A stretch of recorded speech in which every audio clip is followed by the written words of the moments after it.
Assalamualaikum sahabat driver, apa kabarnya nih?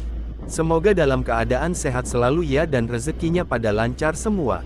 Sahabat driver, kali ini channel Driver Story akan mengajak teman-teman ke Pulau Sumatera yang tepatnya di Provinsi Sumatera Barat yang cukup terkenal dengan keindahan alam dan jalur-jalur lintasnya yang ekstrim.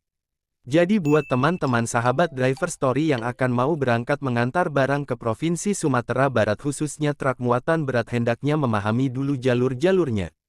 Jalur yang kita tempuh kalau dari Jakarta menuju Sumatera Barat bisa lintas tengah abis yaitu dari Rajabasa, Prabu Mulih, Muaro Bungo, Darmasraya, Kiliranjao, Sijunjung, Solo kalau saya lewat lintas timur sebagian yaitu Lampung Palembang lewat tol dan Jambi. Dari Jambi saya masuk Muaro Bulian, Muaro Tebo dan Muaro Bungo terus ke Kiliranjao dan Solok.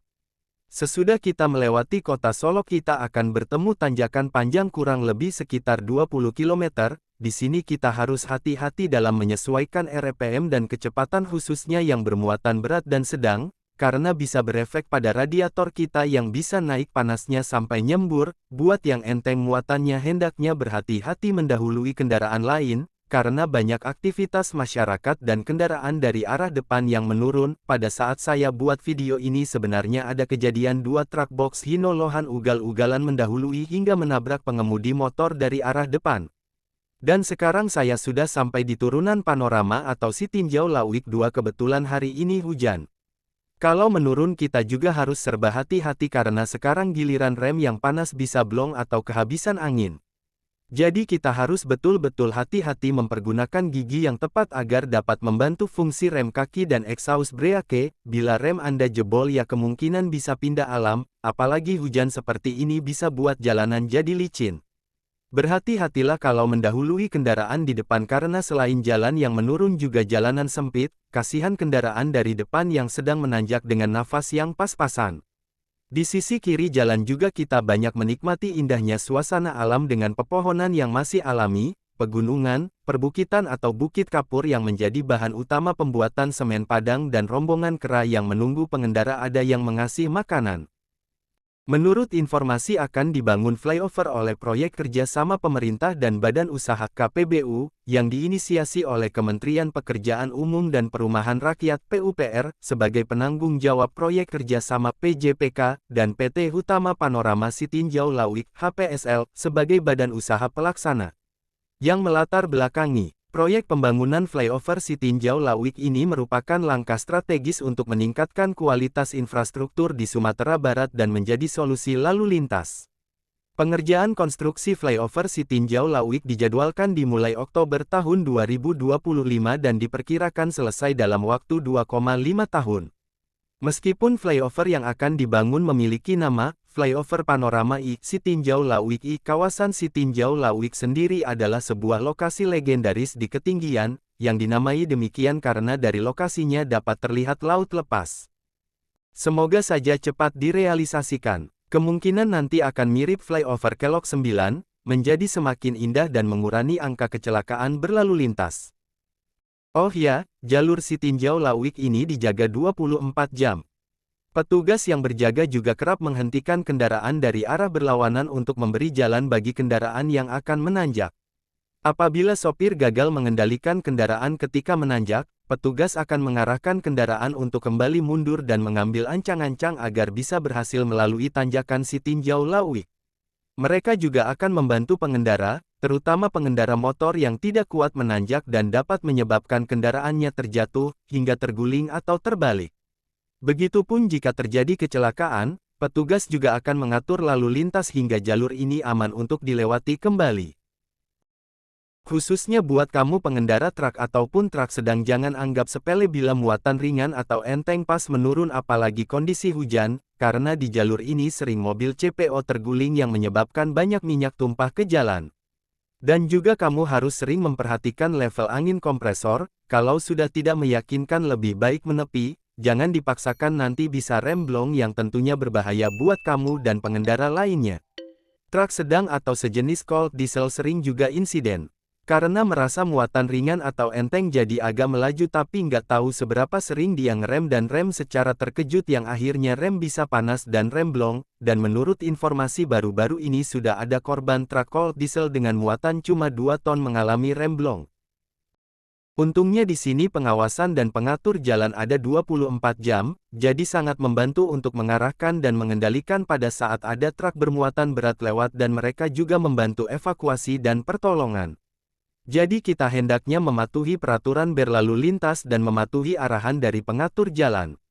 Dan kebanyakan mobil kecil yang arogan main salib atau mendahului secara brutal yang berdampak pada kendaraan truk jadi injak rem pas menanjak yang akhirnya kehilangan nafas untuk menanjak. Jadi kita pengendara diharapkan harus sabar karena jalan milik kita bersama. Perlu kita ketahui pajak yang ditanggung truk jauh lebih banyak dari mobil pribadi atau mobil kecil.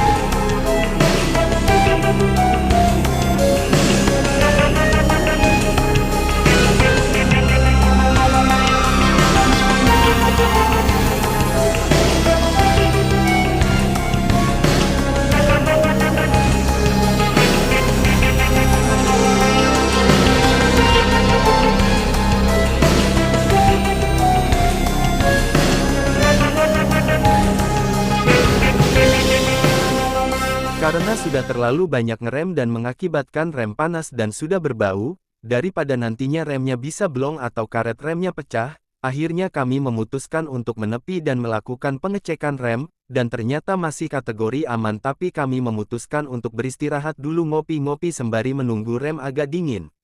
Karena di depan sana sudah menunggu Panorama 1 atau si tinjau Lawik 1 yang terkenal lebih curam.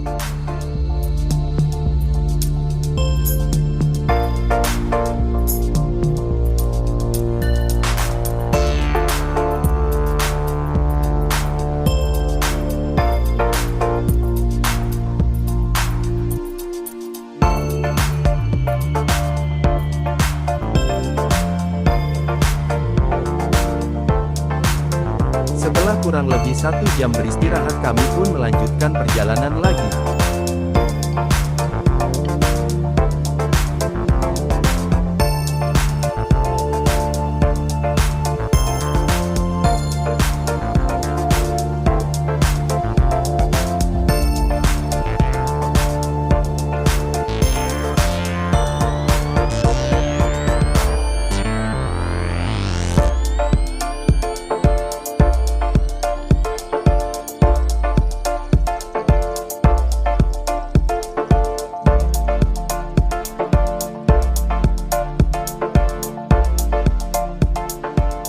Sepertinya ada penyempitan jalan yang diakibatkan oleh tebing longsor ke arah jalan. Oh ya teman-teman, jalan Sumatera Barat ini rawan dengan longsor ya, karena posisinya dekat dengan tebing perbukitan dan jurang yang sangat dalam.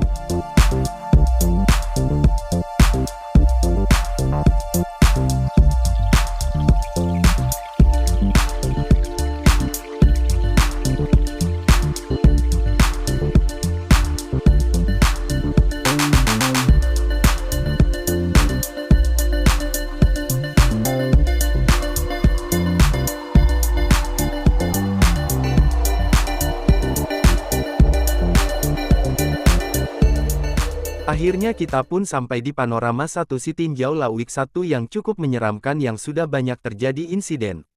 Tikungan patah yang ekstrim karena posisi tikungan yang kemiringannya nggak sama rata sehingga menimbulkan traksi yang berat untuk roda belakang truk khususnya truk besar 10 roda ke atas. Biasanya truk panjang akan lebih susah karena harus menikung sampai ke tepi jalan, kalau dari bawah harus makan abis jalan sebelah kanan untuk menemukan jalur yang tepat.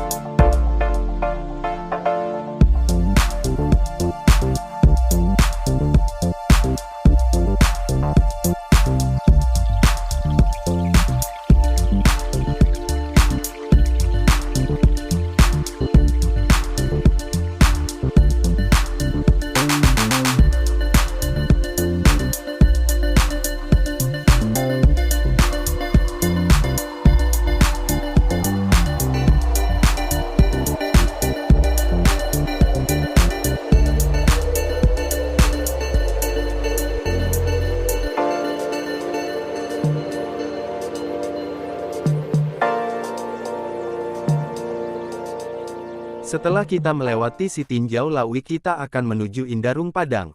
Di sebelah kiri sepanjang jalan terlihat Bukit Kapur tempat pengambilan bahan dasar semen Padang. Dan tujuan saya kali ini mengantar barang ke Dinas Pendidikan Wilayah 2 Kota Padang yang tepatnya sesudah pabrik semen Padang.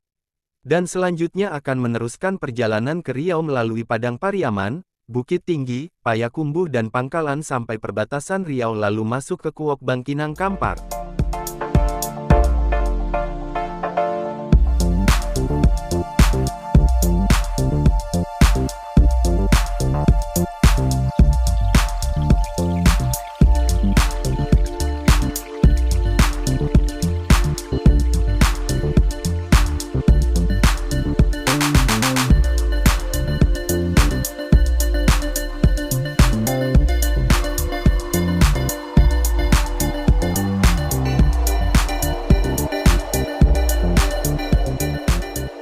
Setelah memasuki kawasan Indarung nantinya kita akan ketemu jalur 2.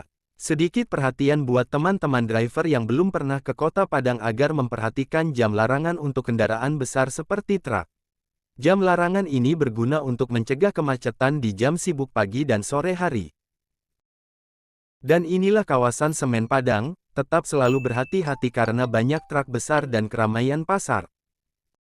Sesudah saya menurunkan muatan dekat PT Semen Padang, saya melanjutkan perjalanan ke Riau terus lewat jalan bypass sampai ketemu lampu merah lalu kita belok kanan menuju jalan besarnya.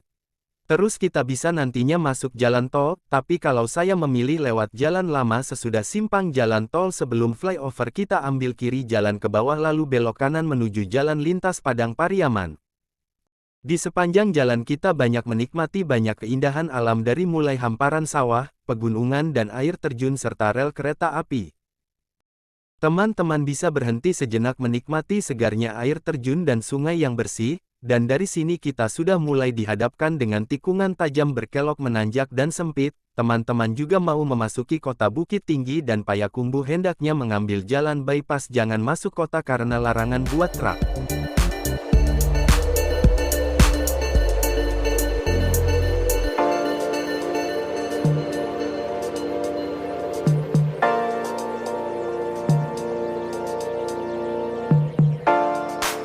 Dan akhirnya kita pun sampai di Kelok 9 dan kita berhenti sejenak sambil melepas lelah sembari menikmati keindahan alam Provinsi Sumatera Barat. Sumatera Barat aman, ramah, tentram jauh dari premanisme dan pemalakan, pungli, pencurian khususnya buat kita pengendara truk, tapi kuncinya juga kita harus menghargai dan mematuhi adat istiadat di tanah yang kita lewati atau pijak. Dari Kelok 9 menuju Pekanbaru Riau teman-teman tetap berhati-hati karena masih banyak tikungan dengan jalan yang menurun. Terima kasih buat teman-teman driver yang sudah menonton. Mudah-mudahan tayangan ini bermanfaat khususnya para pemula yang belum pernah ke Kota Padang.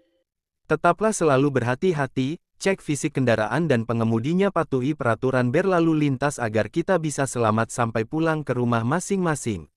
Dan jangan lupa ya untuk like, komen dan subscribe serta menonton video-video saya lainnya. Terima kasih.